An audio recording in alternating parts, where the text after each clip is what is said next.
നീറി നീറി നെഞ്ചകം പാടും രാഗം താളം പല്ലവി സാധകം മറന്നതിൽ തേടും മൂകം നീലാംബരി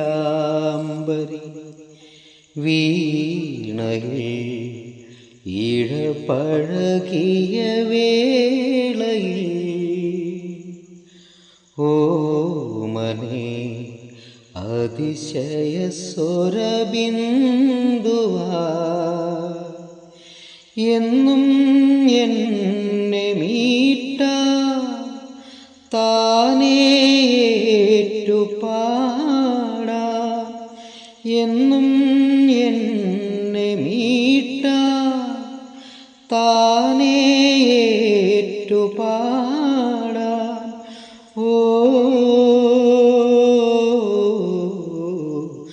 ഹൃദിയിടും ഒരു പെൺമനം ആലാപനം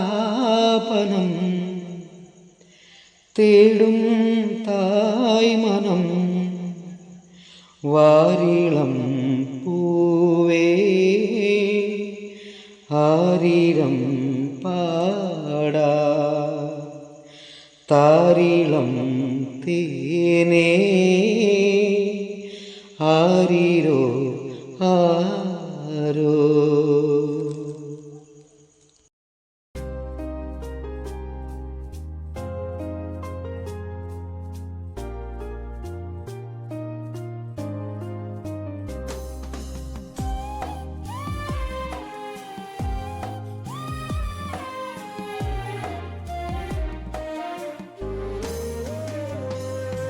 അഴലിൻ നടുവിൽ പതരാതെ നീ എന്ന സ്നേഹത്തിൻ കരുത്താകെ നിർമ്മലേ നിന്നിലെ പുഞ്ചിരിയാലെന്നും ഒരു മാല തീർത്തു ഞാൻ ഹൃദയത്തിലും ഒരു മാല തീർത്തു ഞാൻ ഹൃദയത്തിലും കരയാതെ ഞാൻ ഇന്നും പതറാതെ പാടുവൻ നീ എനിക്കേകിയ പ്രണയവും നീ എനിക്കേകിയ പ്രണയവും അഴലിൻ നടുവിൽ പതറാതെ നീ എന്ന സ്നേഹത്തിൻ കരുത്താകെ.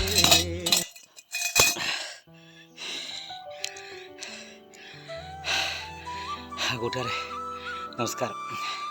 പൊരിഞ്ഞ പണിയില്ല. കഴിഞ്ഞ ആഴ്ച 2 ദിവസം കൊണ്ട് പനിച്ചു. ആ 2 ദിവസം പനി ഉണ്ടായിരുന്നു. പക്ഷേ ശരീരം കൊണ്ട് തീരെ വയ്യ. നല്ല ക്ഷീണമാണ്. ഇതുവരെയ്ക്കും മാറിയില്ല. ചുമയുണ്ട്, ശരീരവേദനയും ക്ഷീണമൊക്കെ ഉണ്ട്. എന്നിട്ടിപ്പോൾ ഞങ്ങളിരിക്കുന്ന വാടക വീടിൻ്റെ മുറ്റത്തും വഴിയിലൊക്കെ നിറച്ച് കാട് പിടിച്ച് കിടക്കുകയാണ്. കണ്ടിട്ട് സഹിക്കുന്നില്ല. നമ്മളെല്ലാവരും ആര് ചെയ്യാനാ? അപ്പോൾ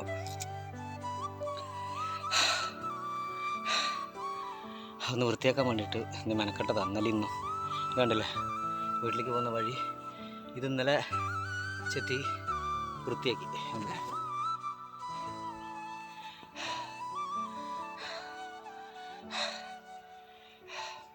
ഇന്നിപ്പോൾ രാവിലെ എണീക്കാൻ വഴുകി. ക്ഷീണം കാരണം 11-11:30 ആയി. അതിന് ശേഷം ഇങ്ങനെ ഒറ്റയ്ക്കായിരുന്നു വീട്ടിൽ. ഭാര്യയും മക്കളൊന്നുമില്ല വീട്ടിൽ. അവരൊക്കെ ഓരോരോ വഴിക്ക് പോർക്കാം. എണീച്ച് വന്നാക്കുമ്പോൾ ഇന്നലെ ചെയ്ത് ഇങ്ങനെ കണ്ടാക്കുമ്പോൾ ബാക്കി കൊണ്ട് ചെയ്യാമെന്ന് വിചാരിച്ചു. നമ്മളിരിക്കുന്നത് ഒരു മരത്തിൻ്റെ ചുവട്ടിലാണെങ്കിലും അത് വൃത്തിയാക്കി ഇരിക്കണമെന്ന് പണ്ടുള്ള കാരണന്മാർ പറയും. ഞാനും ചെറുപ്പം മുതൽക്ക് വളരെ അധ്വാനിച്ച് ജീവിച്ച ഒരാളാണ്. അധ്വാനിക്കുക പറഞ്ഞാൽ കഷ്ടപ്പെടുക എന്ന് പറഞ്ഞാൽ അല്ലെങ്കിൽ പണിയെടുക്കുക എന്നൊക്കെ പറഞ്ഞാൽ ദേഹവും ശരീരവും മനസ്സൊന്നും നോക്കാതുള്ള പണികൾ എടുക്കും. കണ്ടില്ലേ അപ്പോൾ കയ്യ മതിൽ കൊണ്ട് വരച്ചിട്ട് മുറിഞ്ഞു പോയി. അപ്പോൾ മേലിലൊക്കെ മുള്ള് തട്ടിയിട്ട് തൊട്ടവാടി മുള്ള് തട്ടിയിട്ട് മുറിഞ്ഞിട്ടുണ്ട്. നല്ല നീറ്റലുണ്ട് വേർപ്പ് കെട്ടുമ്പോൾ. അപ്പോൾ പണിയൊന്നുമില്ല നാട്ടിൽ. അപ്പോൾ അവനവൻ ഇരിക്കുന്ന വീടിൻ്റെ പരിസരം ഒന്ന് വൃത്തിയാക്കിയില്ല മോശമല്ലേ. വീടിൻ്റെ ഉടമസ്ഥന്മാരൊക്കെ ഒരമ്മച്ചിയും ചേച്ചിയൊക്കെയാണ്, അവരെ കൊണ്ടൊന്നും വയ്യ. പിന്നെ അവർക്കെപ്പോഴും യാത്രകളും കാര്യങ്ങളൊക്കെയാണ്. അപ്പോൾ അവർക്കൊന്നും ചെയ്യാനും പറ്റില്ല. പിന്നെ നമ്മളിപ്പോൾ അത്രയൊക്കെ വാടകയിലേ കൊടുക്കുന്നുള്ളൂ. 10,000 രൂപ വാടക കൊടുക്കും. നല്ല സൗകര്യമുള്ള വീടാണ്, നല്ല സ്വഭാവമാണ് ആ ഒരു വീട്ടുകാർ, ഉടമസ്ഥന്മാർ. അമ്മച്ചിയും ചേച്ചിയും ആ ചേച്ചിയുടെ ഭർത്താവും മക്കളൊക്കെ നല്ല സ്നേഹമുള്ള മക്കളാണ്. ഇവിടുന്ന് വാഴക്കൊലൊക്കെ ആയതുണ്ട നിറച്ച് വാഴയാണ്, എല്ലായിടത്തും കൂടി വാഴയുണ്ട്, അവിടെയൊക്കെ ഉണ്ട്. അപ്പോൾ വാഴക്കൊലൊക്കെ വെട്ടുമ്പോൾ തരും, അതുപോലെ കാച്ചില ചേമ്പൊക്കെ പറിക്കുമ്പോൾ തരും. നല്ല പെരുമാറ്റമാണ്. ഞങ്ങളിപ്പോൾ 1.5 വർഷമായി ഇവിടെ. ഇതുവരെയ്ക്കൊന്നും അങ്ങോട്ടും ഇങ്ങോട്ടും പറയേണ്ട ഒരു ആവശ്യം വന്നിട്ടില്ല. വാടകയൊക്കെ വൈകിട്ടാണ് കൊടുക്കുക. 20-ാം തീയതിക്കാണ് വാടക കൊടുക്കേണ്ടത് എല്ലാ മാസവും. മറ്റുള്ള ദിവസങ്ങളൊക്കെ എനിക്ക് അടവും കാര്യങ്ങളൊക്കെ ഉണ്ടായത്, ലോൺ അടവൊക്കെ ഉണ്ടായതുകൊണ്ട് ഞാൻ 20-ാം തീയതിക്ക് ആക്കിയതാണ്. പക്ഷേ ഇപ്പോൾ 20-ാം തീയതി തെറ്റിപ്പോൾ കഴിഞ്ഞ മാസത്തെ അടവ് വാടക കൊടുത്തത് ഈ മാസം ഒരു 10-ാം തീയതി ആയിട്ടാണ്. കഴിഞ്ഞ മാസം 20-ാം തീയതി കൊടുക്കേണ്ടതാണ്, ഈ മാസം 10-ാം തീയതി ആയിട്ടാണ് കൊടുത്തത്. ഭാര്യയ്ക്കുള്ള തൊഴിലുറപ്പിൻ്റെ പണി മാത്രമാണ് ഇപ്പോൾ ഒരു വരുമാനം. പിന്നെ വല്ലപ്പോഴും കിട്ടുന്ന വല്ല ശ്രുതിയിട്ട് പാടാൻ കിട്ടുന്ന വല്ല കവിതകളും അതൊക്കെ ഉള്ളൂ നമ്മുടെ വരുമാന മാർഗ്ഗങ്ങൾ. ഇപ്പോൾ മറ്റുള്ള പാട്ടുകളൊന്നും കിട്ടുന്നില്ല. ഓർക്കസ്ട്രേഷൻ ചെയ്യാൻ പറ്റുന്ന പാട്ടുകളൊക്കെ വളരെ കമ്മിയായിട്ടാണ് കിട്ടുന്നത്.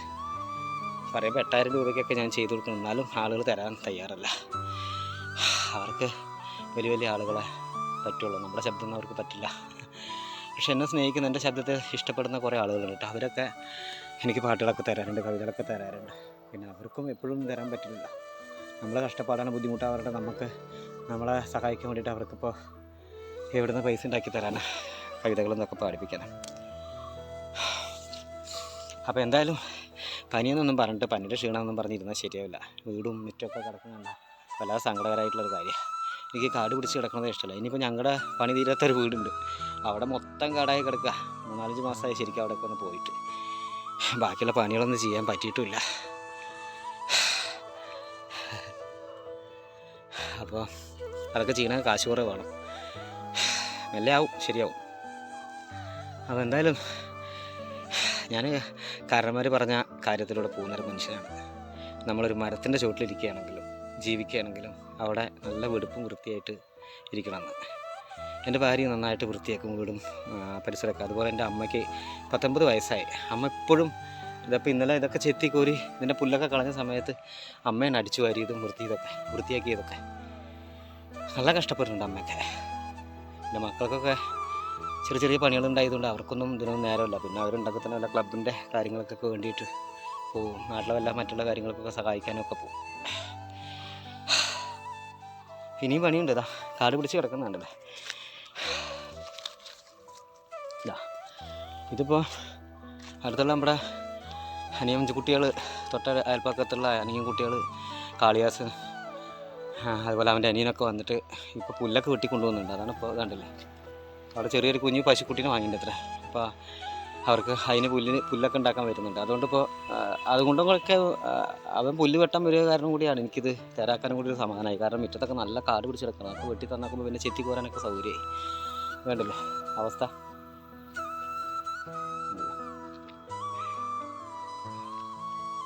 ഇനിയുണ്ട്, ഇത് മൊത്തം വൃത്തിയാക്കണം. അപ്പോൾ അവർ പുല്ലരിഞ്ഞ് എടുക്കാനുള്ളതൊക്കെ എടുത്തതിന് ശേഷം ബാക്കിയുള്ള കാട് വെട്ടാച്ചിട്ടാണ്. വെറുതെ ഇരിക്കാനൊന്നും വലിയ ഇഷ്ടമുള്ള കാര്യമല്ല. പക്ഷേ പണിയൊന്നും ഇല്ലല്ലോ നാട്ടിൽ, അതുകൊണ്ടാണ്. വീട്ടിലാരുമില്ല, ഒരു പച്ചവെള്ളം എടുത്ത് തരാൻ ആരുമില്ല, ഒരു കട്ട ചായ വെച്ച് തരാനൊന്നും. അപ്പം നല്ല സമയം ഇതായി, രാവിലെ ഒന്നും കഴിച്ചിട്ടില്ല. 12 മണിക്ക് എണീച്ച് പല്ലൊക്കെ തേച്ച് ഇതിനിറങ്ങിയതാ. അതിൻ്റെ കൂടി ക്ഷീണമുണ്ട്. ഇനിയിപ്പോൾ എന്തെങ്കിലും കഞ്ഞി എന്തെങ്കിലും എടുത്ത് കുടിച്ചിട്ട് വേണം ബാക്കിയുള്ള പണികൾ ചെയ്യാൻ. വയ്യ, ക്ഷീണമാണ്, പനിയാണ്. ശരീരവേദനയൊന്നും പറഞ്ഞിരുന്നാൽ ശരിയാവില്ല. നമ്മൾ ശ്രമിച്ചാൽ തന്നെ എന്ത് നന്നാവും. നമ്മൾ എത്രത്തോളം എഫർട്ട് എടുക്കുന്നോ അത്രത്തോളം നമ്മുടെ ജീവിതത്തിൽ മാറ്റങ്ങളൊക്കെ ഉണ്ടാവും. ഒന്നുമില്ലെങ്കിൽ നമ്മുടെ പരിസരങ്ങളും കുറേ മാറുമല്ലോ. എല്ലാം ശരിയാവും, എല്ലാം മാറുന്നൊരു ദിവസം വരും. ഒന്നുമില്ലെങ്കിൽ നമ്മൾ മണ്ണിക്ക് പോകുന്ന ദിവസം, അതല്ലെങ്കിൽ നമുക്ക് ദൈവം കൈതൊട്ട് അനുഗ്രഹിക്കുന്നൊരു സമയം നന്നാവണം. എന്ത് കഴിവുണ്ടായിട്ടും കാര്യമൊന്നുമില്ല, ഇവിടെ ഒന്നും ജീവിക്കാൻ പറ്റില്ല. നമ്മളെക്കാൾ കഴിവില്ലാത്ത എത്രയോ ആളുകൾ നല്ല ഉയരത്തിലെത്തിയിട്ടുണ്ട്. നമ്മളെന്തെല്ലാം ചെയ്യുന്നു, എഴുതുന്നു, സംഗീതം ചെയ്യുന്നു, പാടുന്നു, മറ്റുള്ളവരുടെ ആ വരികൾ തന്നാൽ അത് സംഗീതം ചെയ്ത് പാടുന്നു, കഥ എഴുതുന്നു, കവിത എഴുതുന്നു, അഭിനയിക്കുന്നു, ഡയറക്ഷൻ ചെയ്യുന്നു, വേദികളിലൊക്കെ പോകുന്നു. ഒക്കെ ഒന്നും കാര്യമില്ല. ജീവിതം എങ്ങനെയാണ്? ചില ആളുകൾക്ക് കഷ്ടപ്പെടാൻ വേണ്ടി മാത്രം ഒരു ജീവിതം, ചില ആളുകൾക്ക് സൂഹിക്കാൻ വേണ്ടി മാത്രം ഒരു ജീവിതം. കൊട്ടാരവും ബംഗ്ലാവും ഒക്കെ കയറ്റിയിട്ട് വിട്ടിട്ട് അച്ഛനമ്മേനൊക്കെ അനാഥ മന്ദിരത്തിൽ കൊണ്ടാക്കിയിട്ട് ലാവിഷായി ജീവിക്കുന്ന എത്ര കുടുംബങ്ങളുണ്ട്. അതുപോലെ ഗൾഫിലേക്ക് പോയി കഷ്ടപ്പെട്ടിട്ട് വലിയ വീടും കുറേ സ്ഥലമൊക്കെ വാങ്ങി അതിൽ വലിയൊരു വീടൊക്കെ കയറ്റി മണിമാളിയൊക്കെ കയറ്റിയിട്ടും എന്നിട്ട് അതിൽ താമസിക്കാൻ ആരും ഉണ്ടാവില്ല. ഇവിടെ നമുക്ക് ഒരു 10-600 സ്ക്വയർ ഫീറ്റുള്ളൊരു വീട് കയറ്റാൻ നിവർത്തിയില്ല. പഞ്ചായത്തിൻ്റെ കിട്ടിയ കാശൊന്നും കഴിയില്ല. ദാരിദ്ര്യം പറയില്ല കേട്ടോ, ഇന്നത്തെ കാലഘട്ടം അങ്ങനെയാണ്. ഉള്ളവൻ എന്നും ഉള്ളവൻ തന്നെ, ഇല്ലാത്തവൻ എന്നും ഇല്ലാത്തവൻ തന്നെ. എന്നുള്ളവനും ബുദ്ധിമുട്ടൊക്കെ ഉണ്ടാവും, ഇല്ലയെന്ന് പറയുന്നില്ല. പക്ഷെ അവനൊക്കെ ഒരു പരിധി വരെ ഉണ്ടാക്കി വെച്ച് കഴിഞ്ഞാൽ സന്തോഷമായിട്ട് ജീവിച്ചുകൂടെ? അതൊന്നും ചെയ്യില്ല. കുറേ വാരി വലിച്ചുണ്ടാക്കും. എന്നിട്ട് വയ്യാത്ത കാലം വന്ന പ്രഷറും ഷുഗറും കൊളസ്ട്രോളും നേരാവണ്ണം ഒരു നേരം ഭക്ഷണം കഴിക്കാൻ അടക്കം അവർക്ക് പറ്റില്ല. പിന്നെ എന്തിനാ ഇതൊക്കെ ഉണ്ടാക്കി വയ്ക്കണം? ഒരു 55 വയസ്സാകുമ്പോൾ ഡിമ്പണ്ടൊരൊറ്റ വീഴ്ചയാണ്. പിന്നെ വെള്ളം കുറിച്ച് നേരെ ശ്മശാനത്തിലേക്ക്. മനുഷ്യനതൊന്നും ഓർക്കുന്നില്ല. നമുക്ക് ജീവിച്ചു പോകാനുള്ളൊരു ചുറ്റുപാടുണ്ടാവണം. അന്നൊന്ന് കഷ്ടപ്പെടാതെ ജീവിക്കാൻ, അതല്ലെങ്കിൽ ഒരു സന്തോഷത്തോടെ ജീവിക്കാൻ, വയറ് നിറച്ച് ഭക്ഷണം കഴിച്ച് ആഘോഷമായിട്ട് ജീവിച്ചു പോകാൻ, ഒരു സിനിമയൊക്കെ കണ്ട് ഒരു യാത്രയൊക്കെ നടത്തി കുട്ടികളിലൊക്കെ പിടിച്ച് വല്ല ഐസ്ക്രീം പാർലറോ അല്ലെങ്കിൽ വല്ല ബിരിയാണി കടയിലൊക്കെ പോയി നല്ല ഭക്ഷണമൊക്കെ രസം കഴിച്ച് ആഘോഷിച്ച് ജീവിക്കണ്ടേ? അത് ചെയ്യില്ല. അതിന് പകരം എന്ത് ചെയ്യും? ആ നേരം കൂടി വെള്ളം കുടിച്ച് ഉണ്ടാക്കും. കഷ്ടപ്പെട്ട് വാരി വലിച്ചിട്ടും കൈക്കോട്ടിൻ്റെ ഒരു സ്വഭാവമാണ്. ഇങ്ങോട്ട് എന്നുള്ളൊരു വിചാരം. ഒരാളെയും സഹായിക്കില്ല 10 ഉറുപ്പിക കൊണ്ട്. എന്നിട്ട് ബാങ്കിൽ ഇങ്ങനെ കുന്നുകൂട്ടിയിടും. സ്വർണം ആധാരമൊക്കെ ഉണ്ടാക്കി ബാങ്കിൽ കൊണ്ടുപോയിട്ട് സേഫാക്കി വയ്ക്കും, പൈസ അങ്ങോട്ട് കൊടുത്തിട്ട്. നമുക്ക് എന്തായാലും പേടിക്കാണ്ട. വീട് മൊത്തത്തിൽ തുറന്നിട്ട് പോയാലും ഒരാളും കയറാനില്ല, കയറിയൊന്നും കിട്ടാനുമില്ല. ഇതൊക്കെയാണ് ജീവിതം. പാട്ട് സംഗീതം കൊണ്ടൊന്നും ഒരു കാര്യമില്ല, കലയുണ്ടായിട്ടും കാര്യമൊന്നുമില്ല. കുറേ ആളുകൾ അറിഞ്ഞു എന്നല്ലാതെ എന്ത് കാര്യം? നമുക്കിപ്പോൾ ഒരു വരുമാനം ഉണ്ടാവും, ജീവിതമില്ല. ശരിയാവും അല്ലേ? എല്ലാവരും നിർത്തുകയാണ്. ഇതെല്ലാം നിങ്ങളെ അറിയിച്ചിട്ട് ഒന്നും കാര്യം ഉണ്ടായിട്ടൊന്നുമല്ല. എങ്കിലും ഇതുപോലുള്ള ആളുകൾ ഇവിടെ ജീവിക്കുന്നുണ്ട്. പേര് കലാകാരനൊന്നും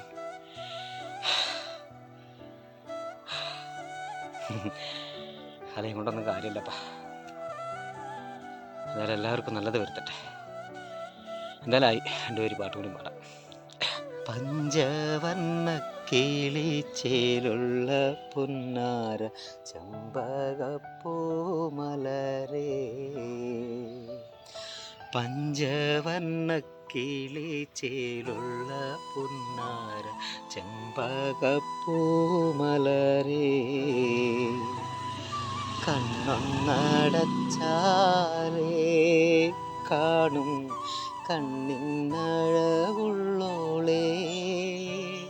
പൊന്നും പൂവേ നിന്നെ കാണാൻ എന്തോരഴകാണെന്നേ, ചെമ്പകപ്പൂമലരേ എൻ്റെ ചെമ്പകപ്പൂമലരേ, പഞ്ചവർണ്ണ കിളിച്ചേലുള്ള പുന്നാര ചെമ്പകപ്പൂമലരേ.